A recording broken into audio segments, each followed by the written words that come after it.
Welcome to Your Bookkeeping Matters. I'm Lisa Turner, bringing you short and snackable weekly episodes on bookkeeping and business matters in an easy to understand way so you can be in control and confident that you know your bookkeeping matters. Let's dive into this week's episode.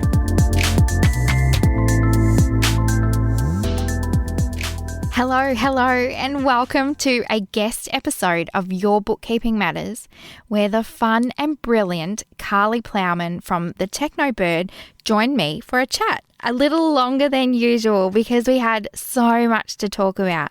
And the topic, keeping it clean for obvious reasons, what the is SEO, and answered all your questions, well, nearly all of them, as many as we had time for.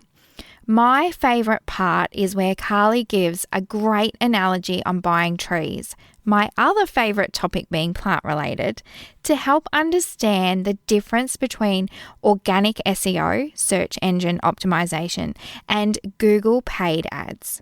Why is Karlie so brilliant at all things SEO?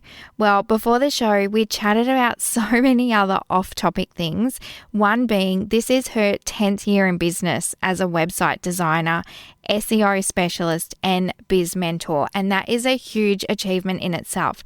So she has seen so many different businesses, strategies, softwares, all the things, and she knows her stuff.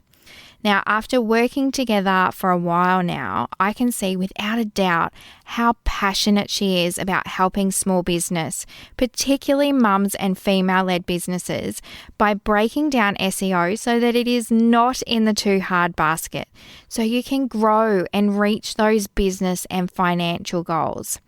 If you're a psychologist, marketer, copywriter, artist, all things creative, and many more, Karlie will totally be able to get your SEO juice sorted. Let's jump in.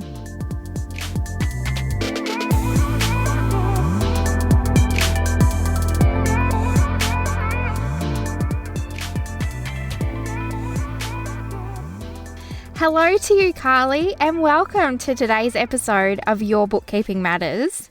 Hi, Lisa. Thanks so much for having me. I've been so excited for this episode, as you know. Being the SEO absolute wizard that you are, this is going to be such a great insight into a really important business matter to grow your business and, of course, your business income. SEO is another one of those acronyms thrown around the business world. What exactly is it? I know people get so scared of the term SEO, but it's really so simple. It's literally just getting found on Google. Like at the end of the day, that is all SEO is about, getting Google visibility, ranking as high as you can in Google search result pages, because the higher you rank, the likelihood that you'll get clicks to your website increases. And as you know, like not many people click on page 2 or 3 or 4 of Google. So the whole point of SEO is just getting that page 1 visibility on Google, because it'll get more clicks, and more clicks should hopefully turn into more conversions on your website and whatnot. Like there's lots of different branches to SEO, and that's where I think people get a bit scared, because they're like, what do I need to do? Do I have to do all the things? Where do I start? What does it all mean? It sounds really technical, but at the end of the day, the whole point is you've got to just pick the things that you think you need to work on first, and usually that is like optimizing your website and keywords and writing good content.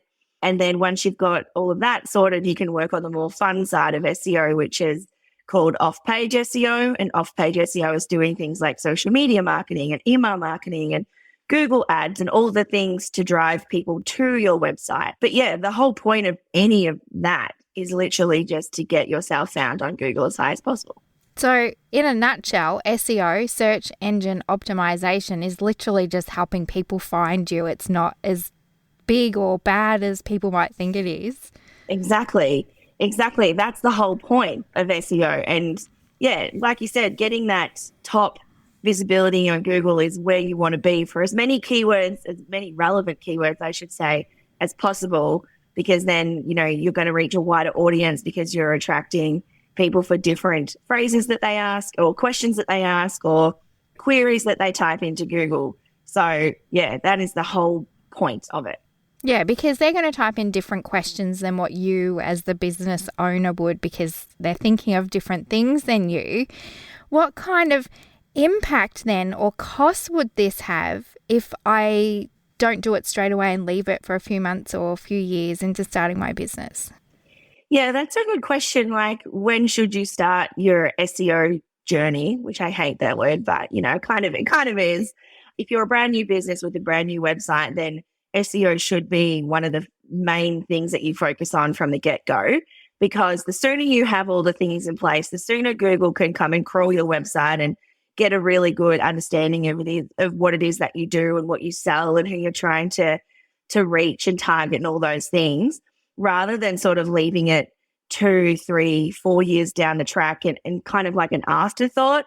Then you've kind of given Google, like, you've ghosted them, I guess, for that amount of time, and they've got to play catch up. So if you don't bother to do the work at the start, then you can kind of expect usually a bit of a longer wait for things to kick in when you do get your SEO in place.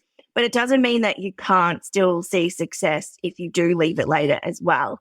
I mean, it is better to get it done 5 years down the track than never at all, because you can still see improvements. Lots of variations come into play. Like, obviously, they've got to look at competitors and all those things as well. But better late than never. But if you can get it sorted at the start, then you're going to set yourself up for greater success sooner. That kind of leads straight into my next question then. Is there a time frame? Because I see this asked a lot. What's the time frame on seeing results or improvements from those changes or things you've implemented? It's so varied. There is no one answer, because it just depends what you've actually done. Depends what you've done to improve your SEO, and if you're tracking your results. A lot of people don't do that side of things and just sort of assume or expect results really quickly.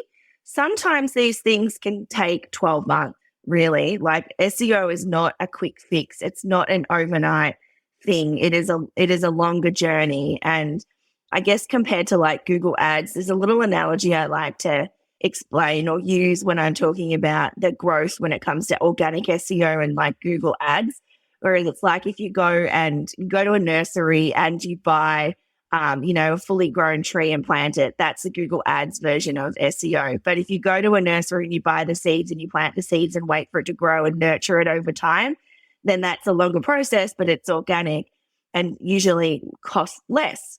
So that's like how I like to explain the difference there. But yeah, organic SEO can take time. It can take lots of tweaking. You need to monitor all the time, check in with your analytics, and make small changes where needed or not. But it just really depends on what you've done or what you do, continuously do, how you monitor. Yeah.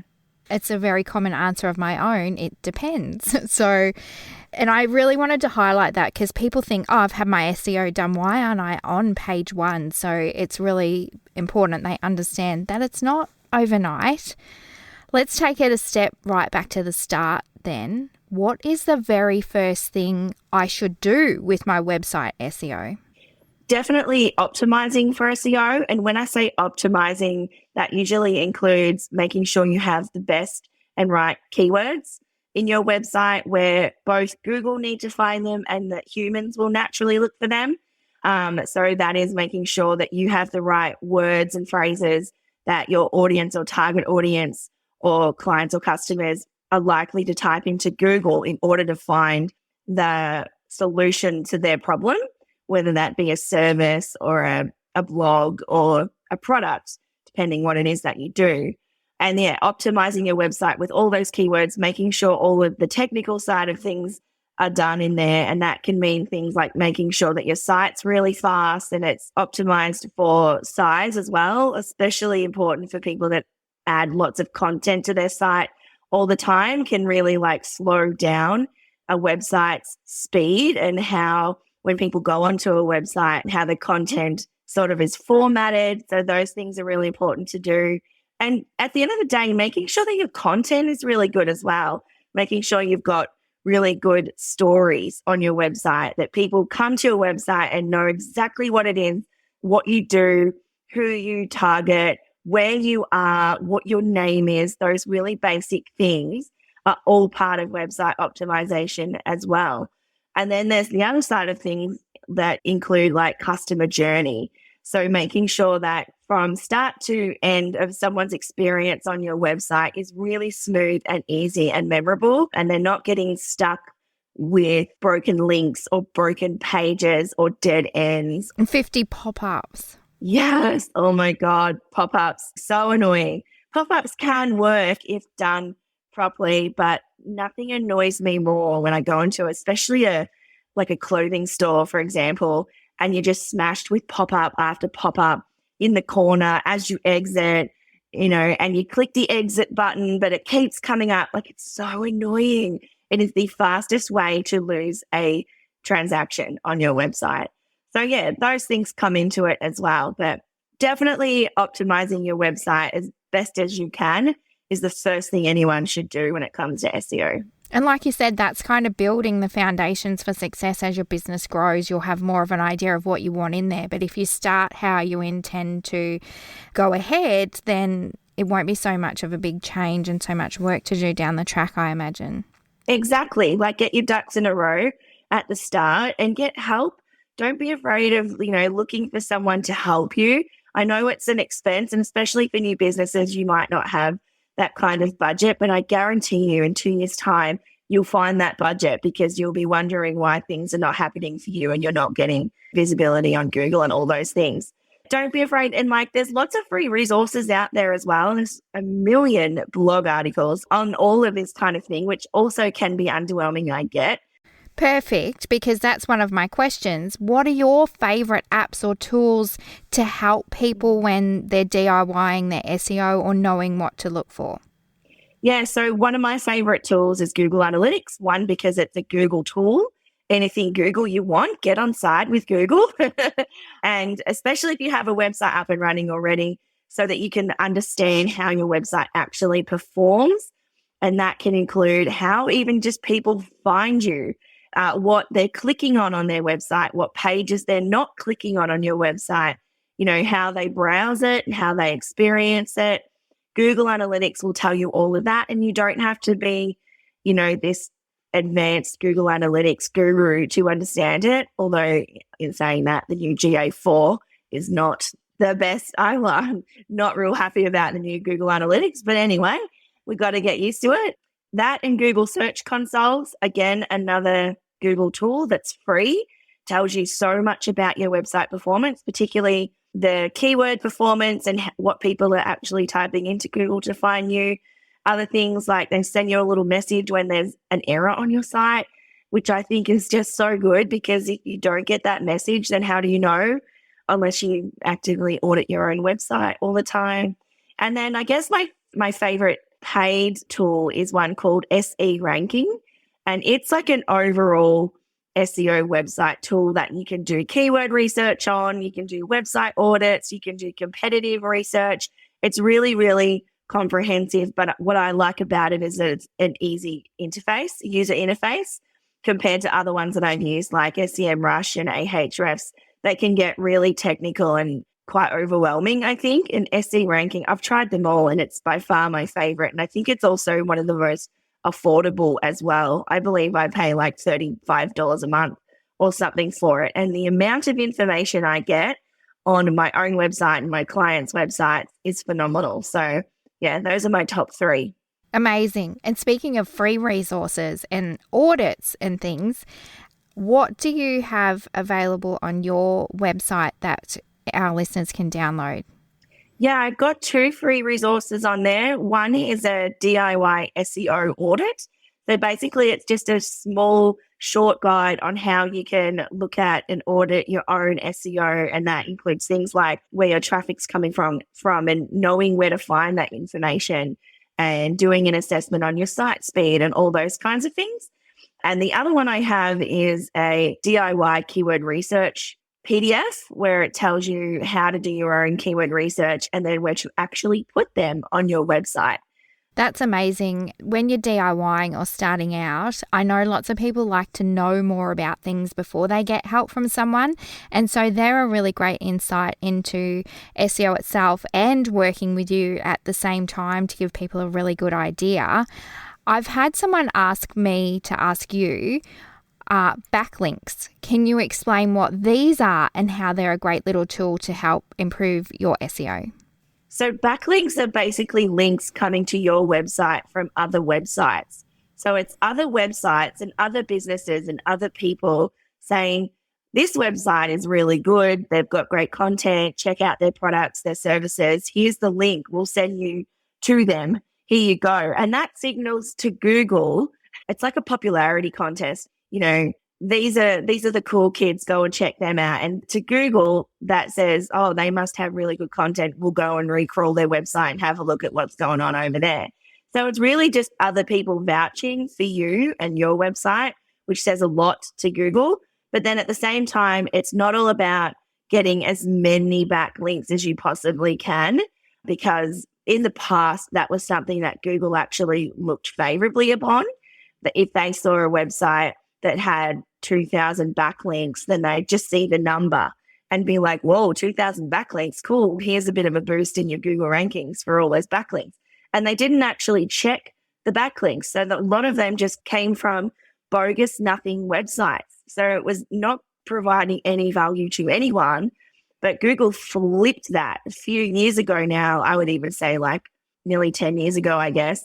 They flipped that. Now they look at all the backlinks that are coming to your website and they assess each one of them as to whether it's a quality, appropriate, good backlink or not, a real backlink. And if you try and trick Google, like you literally can't trick Google, but people try all the time, then they will actually penalize you. They won't give you any points for that. Like they'll be like, we see what you're doing and it's crap. You're not getting any juice, any Google juice from us. No juice for you.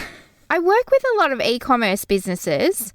And so I see and hear a lot of talk that certain platforms are better for SEO. What are your thoughts on this? It's so untrue.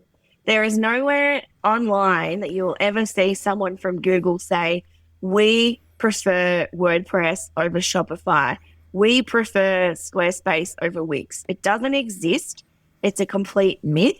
Yes, there are platforms that are more suited to certain businesses than others. It all depends really on the business and what your website needs to do and all those kinds of things. But in terms of Google ranking and SEO performance, it does not matter what website platform you use. It'll always come down to the content on your website, the user experience, the SEO, those kinds of things, your storytelling, and even if your product's any good and your services are any good. So yeah, no, platform preference is not a thing for Google. It just makes so much sense. It's all about what you provide, not what you build it on. Exactly. Yeah. You've already touched on this when we spoke about backlinks. What are some of the worst things that you can do for SEO that stop the traffic and eyes on your website? So not good usability, if that's a word, and bogus backlinks? It's definitely a word. I use it all the time. Yeah, so one of the worst things you can do, I guess, is ignore it. Put your head in the sand and don't bother and just hope or cross your fingers that it's going to work out. Ignoring it is not going to help anyone. Another thing I don't suggest you do is not look at your analytics and look at your website performance and know what's working and what's not working. If you don't do that side of things, then you're going to make decisions based on guessing, which is not going to help you whatsoever. You want to make as an informed, data-backed decisions as you possibly can. And the data is right there in front of your eyes. You just have to look at it. So that is probably the second thing I would say that is the worst thing you can do with SEO. What else you can do is, I guess, is not optimizing your website. Like that's number one, like just getting up a website and adding all your products and being cool, done. Everyone will come to my website now and buy all my things. That's not going to work. I promise you, it is not happening. This is a bit of a tricky one. If you're outsourcing your SEO management, what can you be looking for or asking your SEO manager to know you've got a good one and that things are working, like what they're telling you is going to be helpful? You definitely want to be asking for or looking for proof that what they say they can do, they have done, and many times. I want to see real case studies. I want to hear from real people who have worked with the agency or the consultant or whoever before, and you can see tangible results. That's my number one. And it's really hard because there's actually still so many shitty SEO people out there who are all about just taking your money and not giving a shit about who you are and or your business really, and don't provide you tangible statistics on what they have actually done and what results those tasks that they've done have provided. Or they send you like a one-page report with all of these stats and things, and you don't know what they mean. There's no breakdown, there's no commentary, there's no simplicity. And they do that to try and make you scared of doing it yourself so that you continue to pay your money to them because they don't want you to know that you can do it yourself. And it sucks that there are still so many people out there, agencies and SEO companies that still do that. So you really, really have to do your homework on them before hiring them. And if you're not sure, then reach out to someone like myself and just be like, have you heard of this company? Can you tell me if you think they're legit, or have you heard anyone that's worked with them? Like, don't be afraid to ask, but don't just assume that they're all good and that they're all good at what they do. It might all look really good on paper, but then when things actually start happening and you're not seeing results or they ghost you, then, you know, you should have spotted those red flags, I guess, sooner. The onus does have to come back onto you as well. Do your research. Exactly.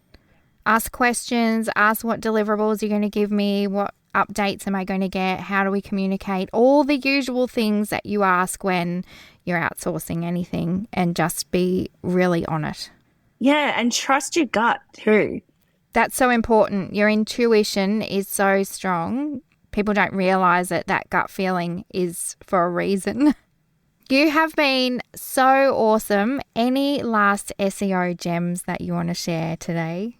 I think if you're going to take anything out of this whole episode, I would say go and audit your website. Go and have a look at what's not working, what's working. Get my checklists, sign up for Google Analytics if you're not already, and then come and follow me. I share lots of free tips and things on Instagram all the time. Don't be afraid to slide into my emails or DMs and, you know, we can book in a little chat if you like. But yeah, I hope that has been helpful. She absolutely does. I can attest to that. She shares so much value on her Instagram. It's amazing.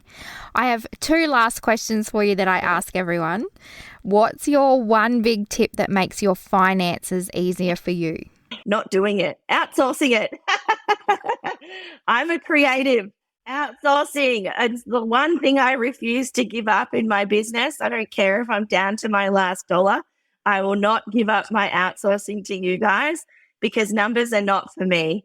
I am not good with them. I don't trust myself with them. I mean, I'm across the basics, of course, but when it comes to, because, you know, GST and BAS, all of that goes in one ear and out the other. For me, I'm a creative. I'm a visual person. I'm not a numbers person. So outsource if you can. That's such a common theme with anything. If it's not your jam and it's not making sense and you don't want to do it, outsource it.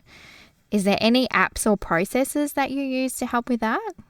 I'm a good old spreadsheet girl. I like things in a spreadsheet because I can read them. I like simplicity with these things. I don't have anything. I use Xero, obviously. I find I can get my way through around that, the basics, and that's about as far as I go into Xero. And I also use Dubsado. Dubsado was a big game changer for me a few years ago, and it integrates with Xero as well, which is brilliant. So, yeah, those are probably the only 2 I think that I use.